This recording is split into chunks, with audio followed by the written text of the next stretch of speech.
ನಮಸ್ಕಾರ ವೀಕ್ಷಕರೇ, ನೀವು ನೋಡ್ತಿದ್ದೀರಾ ಸಾಮ್ರಾಟ್ ನ್ಯೂಸ್. ನಾನು ನಿಮ್ಮ ನರ್ಸಿಂಗ್ ಸಾಮ್ರಾಟ್. ಇದು ತಾವು ನೋಡ್ತಾ ಇರುವ ದೃಶ್ಯಗಳು ಅಮಲಾಪುರ ಗ್ರಾಮದ ಮುಖ್ಯ ರಸ್ತೆ. ಇದು ಅಮಲಾಪುರ ಗ್ರಾಮ ಹೆಸರಿಗೆ ಮಾತ್ರ ಮಹಾನಗರ ಪಾಲಿಕೆ ಕೆಲಸದಲ್ಲಿ ಯಾವುದೇ ಆಗ್ತಾ ಇಲ್ಲ. ಇದು ಬೀದರ್ ದಕ್ಷಿಣ ಕ್ಷೇತ್ರದ ಶಾಸಕರು ಕೂಡ ಇದರ ಬಗ್ಗೆ ಕಾಳಜಿ ತೋರಿಸ್ತಾ ಇಲ್ಲ. ಯಾಕಂದರೆ ಇದು ಮಹಾನಗರ ಪಾಲಿಕೆಯಲ್ಲಿ ಆಗಿದೆ ಎಂದು ಅವರು ಅನ್ಕೋತಾ ಇದ್ದಾರೆ. ಹೆಸರಿಗೆ ಮಾತ್ರ ಮಹಾನಗರ ಪಾಲಿಕೆ, ಸಾರ್ವಜನಿಕರದ ಯಾವುದೇ ಕೆಲಸಗಳು ಆಗ್ತಾ ಇಲ್ಲ. ನಿನ್ನೆ ರಾತ್ರಿ ಬಿದ್ದಿರೋ ಮಳೆಯಿಂದ ಸಾರ್ವಜನಿಕರಿಗೆ ಓಡಾಡೋಕ್ಕೂ ಆಗ್ತಾ ಇಲ್ಲ. ಇಂಥ ದೃಶ್ಯಗಳು ನೋಡಿದರೆ ಸಾರ್ವಜನಿಕರು ತುಂಬ ಕಷ್ಟದಲ್ಲಿ ಇದ್ದಾರೆ ಎಂದು ತಮ್ಮ ಗಮನಕ್ಕೆ ತರಲು ಬಯಸುತ್ತಾ ಇದ್ದೇವೆ.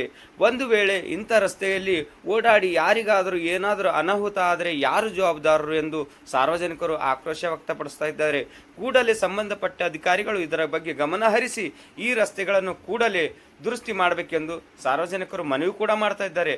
ಒಂದು ವೇಳೆ ಈ ರಸ್ತೆಯಲ್ಲಿ ನಮ್ಮ ಮಕ್ಕಳಿಗಾಗಲಿ ಯಾರಿಗಾದರೂ ಓಡಾಡುವ ಸಂದರ್ಭದಲ್ಲಿ ಏನಾದರೂ ಅನಾಹುತ ಆದರೆ ನಾವು ಸಂಬಂಧಪಟ್ಟ ಅಧಿಕಾರಿಗಳು ಮತ್ತು ಶಾಸಕರು, ಸಚಿವರ ಬಗ್ಗೆ ನಾವು ಉಗ್ರವಾದ ಹೋರಾಟ ಮಾಡುತ್ತೇವೆ ಎಂದು ಕೂಡ ಸಾರ್ವಜನಿಕರು ಆಕ್ರೋಶ ಪಡ್ತಾ ಇದ್ದಾರೆ.